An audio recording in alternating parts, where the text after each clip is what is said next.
UNESCO's World Heritage Committee hasn't put the Great Barrier Reef on the endangered list, so this is a good result, is it not? Well, I'm hugely relieved that the World Heritage Committee hasn't yet listed the reef as World Heritage in danger, because, as everybody knows, that would have been a complete disaster for the tourism industry. What it has done, though, is say that it's still watching and that Australia needs to report back in 18 months and then in another 4 and a bit years. So we are still technically on the watch list for an endangered listing, and the comments made by all of the various member countries last night were really strong in urging Australia to follow through on the commitments that it's made, effectively making the point that it's been all talk and no action so far. And that's important that we see that follow through, but also the commitments that have been made aren't strong enough to tackle the challenges that the reef is facing according to the science. So not only do we need some follow through, but we also need some more ambitious aspirations, particularly on climate, and also on not opening up new coal ports and all of the dredging and the shipping that goes along with that to facilitate new coal mines right when the climate science is saying wrong way, go back. Okay, but should any credit be given to, say, the Environment Minister Greg Hunt, the federal government, and the Queensland state government for avoiding this listing? Oh, look, I think it's fantastic that they've done a complete about-face on their opposition to offshore dumping of dredge spoil. For the last 3.5 years, the Greens and many of the environment groups and much of the community has been saying, why are you treating the reef like a rubbish tip? Why are you dredging up parts of it and then dumping that sludge back into the reef's waters? And until relatively recently, both the Abbott government and the Queensland government were saying, oh, it's fine. In fact, it's great for water quality to dump sludge into it.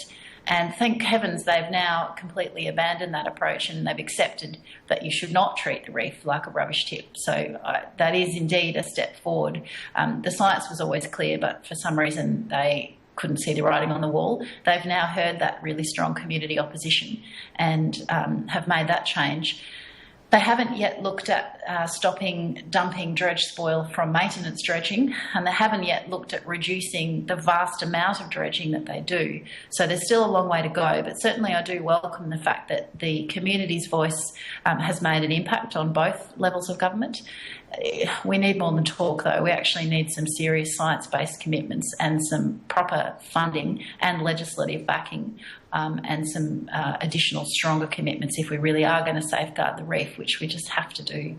Now, clearly the government has put considerable effort into avoiding the reef being listed as endangered. How much of that effort has been sort of practical and new spending, for example, on one side, and how much of that effort has actually been put into, say, lobbying UNESCO and spending money on the politics? Look, the federal government has spent a great deal of money gadding about the globe trying to convince the rest of the world that everything was fine with the reef.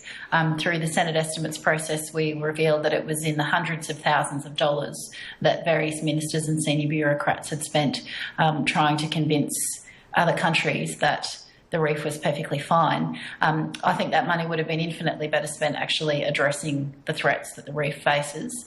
And yes, the government has avoided an endangered listing last night, but we're still on that watch list. So the world knows that the reef is in extreme peril.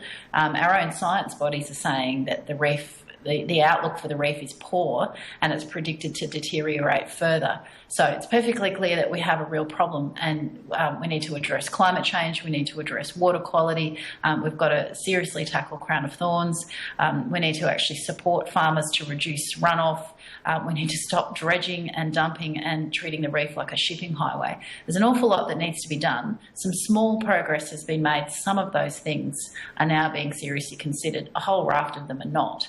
And yet we saw this huge lobbying effort around the whole world to try and convince people that these problems were manufactured.